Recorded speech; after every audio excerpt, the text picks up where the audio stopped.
Welcome to Still Surviving and Walking in Your Purpose. I'm your host, Gigi Blackshear.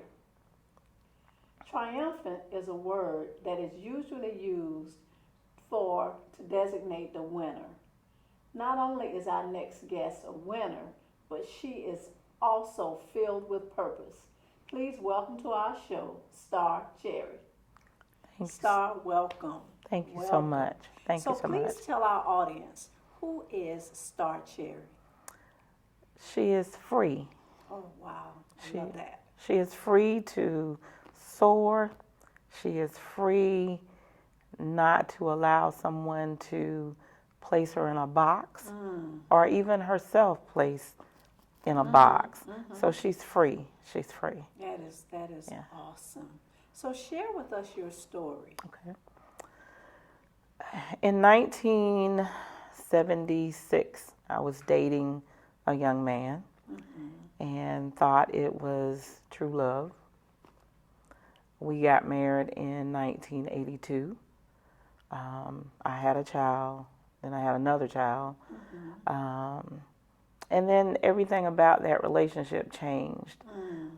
Initially, it looked like the 2 kids, the white picket fence, the 2 cars, the nice home. But again, he changed. He became someone I did not recognize. He became an abuser. There was lots of violence that I never really talked about, that I didn't share, and we both worked for law enforcement. Never made a police report, never got an injunction for protection, attempted to stay in the relationship thinking, well, you know, we both work high-stress jobs. It's the pressure from the jobs that's causing the escalation of the violence, from verbal to physical. Until one day, my youngest child was about 3 or 4 weeks old, and I remember standing in our kitchen, and he came in raging, and he hit me really, really hard that he literally knocked me off my feet, causing a knee to actually dislocate. I knew at that time as he was standing over me and one child was standing next to him and one in her crib crying, that change needed to happen. I left. We went to the hospital. I lied for him. And then I went back home, decided to leave for a period of time. Still, we both working for the sheriff's office. And I stayed away for a couple of weeks, and that's called the cooling off period. And of course, you know, I'm sorry, I'll never do that again. And the years kind of rolled along until like 1989. Did the abuse continue? Yes, it did. I probably left 3 or 4 times, and you know, he would talk me into coming back. And then in 1989, I finally left, but I did allow him to come and move in to my to my home, still with our kids, and they're older now. And I remember saying, I've got to make change, but I don't know how to change. And one evening, he became enraged. I decided I'll leave the kids there. They were in the bedroom. I will leave. Although, and I want people to understand this, definitely, just because they're not in the room with you, it doesn't mean that they don't know what's going on. I attempted to leave the home. I was living in an upstairs apartment. I walked out, started down the stairs. He grabbed me in my collar and dragged me back through the house and into the bedroom and began to strangle me. Oh my. I could literally feel and see my life leaving. And I remember making a statement to the Lord, you got to get me out of this. You have to get me out of this because my kids are across the hall. And I remember having strength enough because I was pinned on the bed, but I had a key, and that might be why I still carry a single key to this day. Having enough strength to get loose and taking the key and just popping him right and then blood. And of course he let go and said, you're trying to kill me. And I was thinking, It's the person that's strangling me. Yeah, I'm trying to kill him, but okay, we'll go with that. And I remember saying, I got to get out of here, and he had to get out. I called his father and told him, you need to come get him. This is it. This is the last time that these kind of things will happen. So at that moment, it was over. Got a divorce, moved forward. I heard you say something. You Yes. said you didn't tell anyone. I So did. you basically suffered in silence. I did. For a number of years. For a number of years. And we know that that happens a lot. Constantly. That happens a lot. Constantly. And to have been working in law enforcement, I'm sure there was some desire to not expose your life to the people that you worked with, and to not have to deal with that. Right. What was the thing that allowed you to finally move beyond that abusive situation? My kids. Children. My children. Yeah. I realized that they deserved better Yes. if I didn't think I deserved better. But as I got out of That's it, a mother's heart. yes, Yeah. after I got out of it, I realized I deserved better too. Yes. And so that's why I can say free. Domestic violence is such a horrific thing. Yes. It's a dis-ease, we call disease, but I call it a dis-ease. And it touches not just the people that are in the home, but it has a way of creeping out into the community, into the workforce, into the hospitals, into the courts. And so it's not something that should be hidden. The only way that people get beyond domestic violence is that the covers have to be snatched off. And people have to be exposed and not think of it as some taboo conversation. Right. Thank you so much for your honesty and being willing to pull the covers off. Yes. Because it takes a great deal of courage to be able to do that. Yes. And also that your heart's desire to protect your children. Right. That's a mother's love. We Yes. can endure a lot of things for ourselves, For upon ourselves. But when it comes to our children, that can be really hard to know that my children are being affected by this. Absolutely. That's enough in and of itself to make you want to make a change. Absolutely. So I'm so glad that you were able to do that. We know domestic violence affects not just, as you said, not just what's going on in that home, but it affects communities. I'm sure that even though you didn't say anything about it, I'm sure that someone may have realized what was going on, and because it's taboo, would not say anything about it. Right. And that's what has to stop. And that's why it's so important that we tell our story, because someone is dealing with that very same issue right now. Correct. But they don't know that they can get out. They don't know that there's help for them. Right. So just you sharing your story is powerful in and of itself because it's going to help someone. Right. I'm so grateful that you were able to get yourself out of that situation and your children.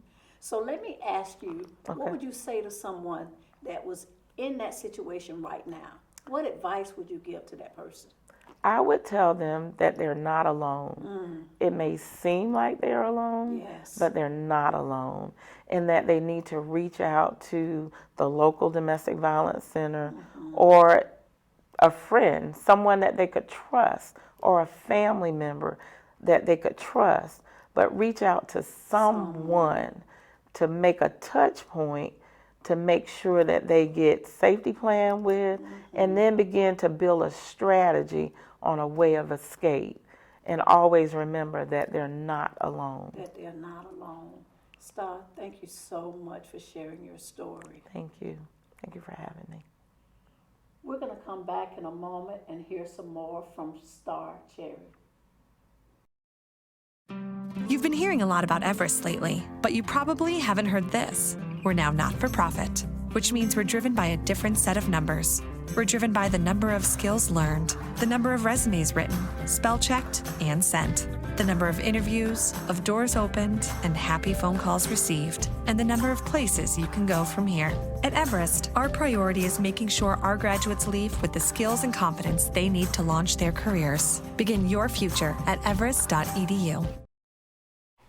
Imagine your child was sleeping on the floor and your family was in disarray. Hi, I'm Lisa Shanks with Sisterly Acts Incorporated.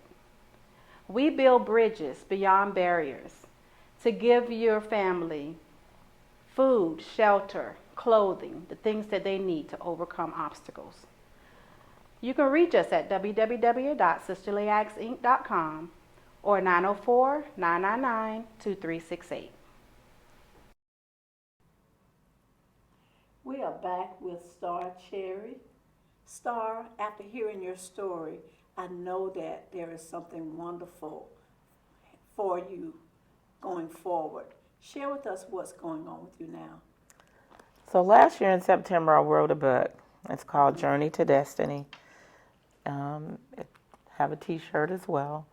I'm excited about the book. It's Journey to Destiny. Journey to Destiny. Yes. And it's an inspirational book. Things that the Lord spoke to me as I was on that. Journey. Yes. Yeah. Letting me know that it's a journey, and it wasn't the final destination. It's still a journey, still growing, still moving forward. And so it has scripture-based writings in it. And then at the end of it, I kind of talk about domestic violence. And the very last paragraph of it, I just say, what did that have to do with anything? And I end it by saying, that was my story. Going forward, I'm in the process of writing another book, and it's called In the Valley I Grow. And it just talks about, in the valley experiences, a lot of times we think success is always on the mountaintop. The majority of time, success is in the valley because you're hidden from the elements. You're kept safe in the valley, and there's beautiful things that happen in the valley. And so I'm excited about that. I'm excited about Journey to Destiny. I'm not sure what's next. I know that God has something next. A plan and a purpose. But I just have been saying since January 1st, I'm ready for next. I don't know what it'll look like, but I trust God in it. I love what you said about there are beautiful things in the valley, because we know that all things work together for good. Yes. And that scripture doesn't say all good things work together for good. It says all things work together for good. Yes. And we know that life is made up of highs and lows. It's cyclical. Yes. It doesn't go just like this. It goes like this.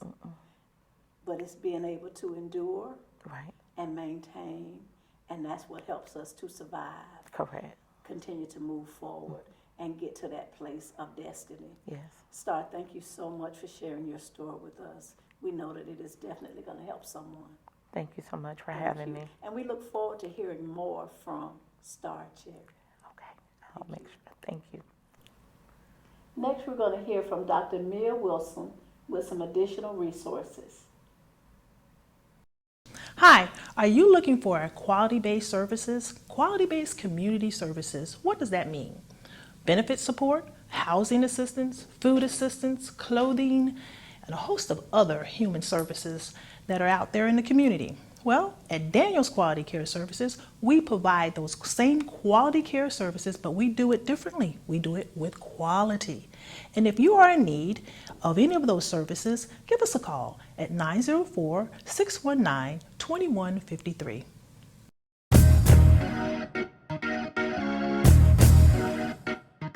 The vision of LOL Jax is to create a platform for our local filmmakers, actors and actresses, and stand-up comedians to showcase their short films and talent.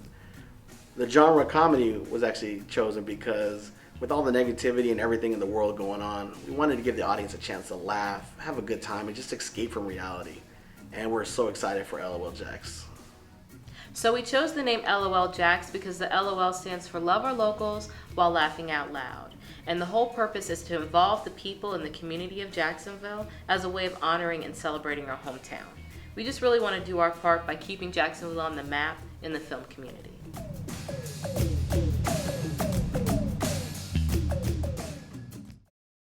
Welcome back to our show, Dr. Mia Wilson. Dr. Wilson, good to have you back again. Oh, thank you. So let's talk about domestic abuse. We know that domestic abuse shows itself in many forms. Yes. And from our guest's story, it was interesting to me that they were both in law enforcement. Mm-hmm. So that kind of helps us to understand that there really isn't any typical domestic abuse victim. There isn't any typical domestic abuse abuser. Mm-hmm. It can be anybody. Mm-hmm. Listening to her story, we heard about the effects of domestic abuse on the family, on the victim herself, but also having that effect trickle down to her children and her wanting to protect them from that. What kind of resource would you offer to someone that may be involved in an abusive relationship? That's a great question. One of the things, that's one of my specialties, is working with domestic violence victims. Mm-hmm. And one of the things that and one of the things that Star had also alluded to was seeking that safety, which is very, very important. I even suggest that they have a code word if they have children in the home, just something that's very benign, that you can, when you tell the children this particular code word, it could be anything like Pokemon or anything like that, that the children know that, hey, you need to get out and seek some safety. A lot of times I think people think if the violence is just toward them, it will not go toward the children as well.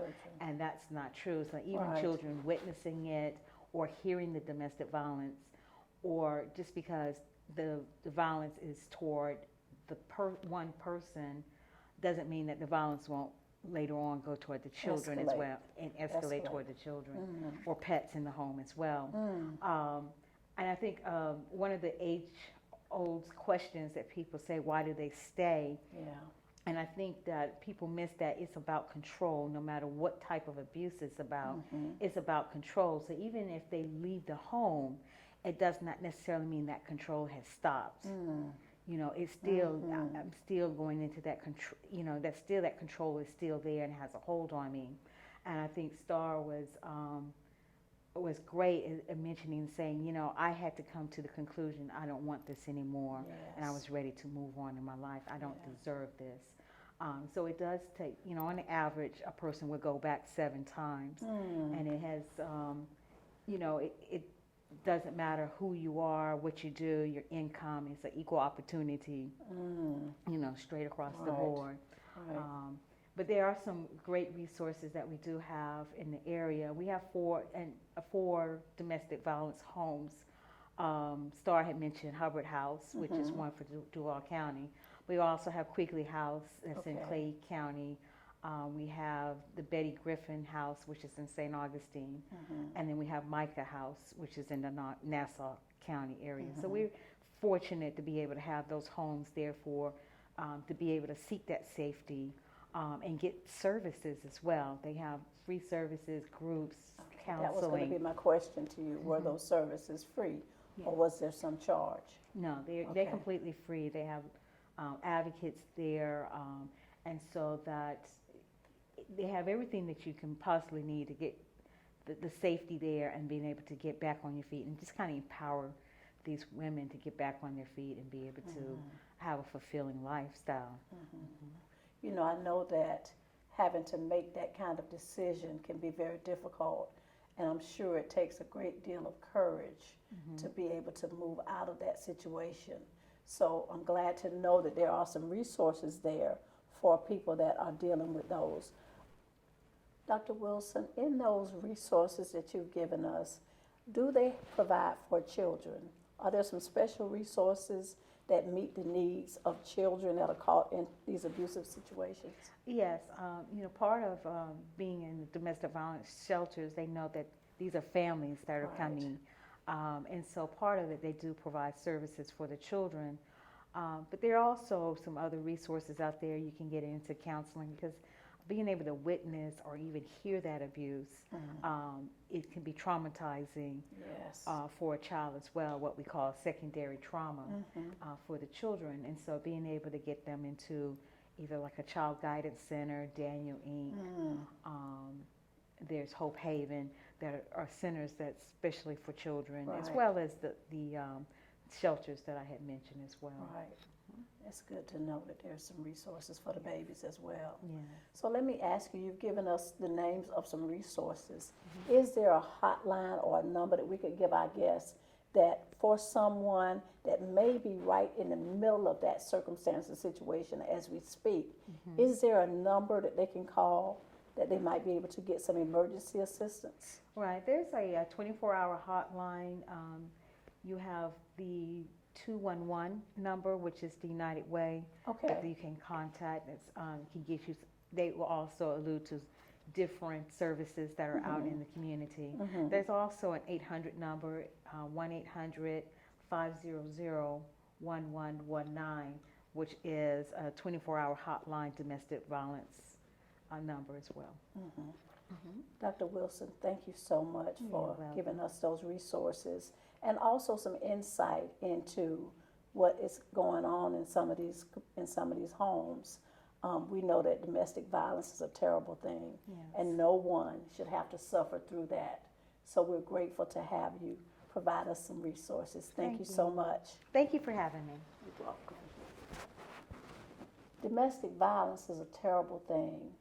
And as terrible as it is, we know that it is happening every day in homes, maybe even in your home, or maybe even happening to someone that you know about. We have provided some resources for you. It is our hope that you will take the information that's been provided. If you are involved in a domestic abusive relationship, that you will take advantage of the resources that we have provided for you here today. No one should have to live with domestic violence. No one should have to live in fear of their lives or their children's lives and suffer through that kind of pain. So we hope that you take advantage of the information that we provided for you. There will be other resources provided going forward. So please continue to watch. And we pray that if you are involved in those situations, that you will get the help that you need. Thank you for watching.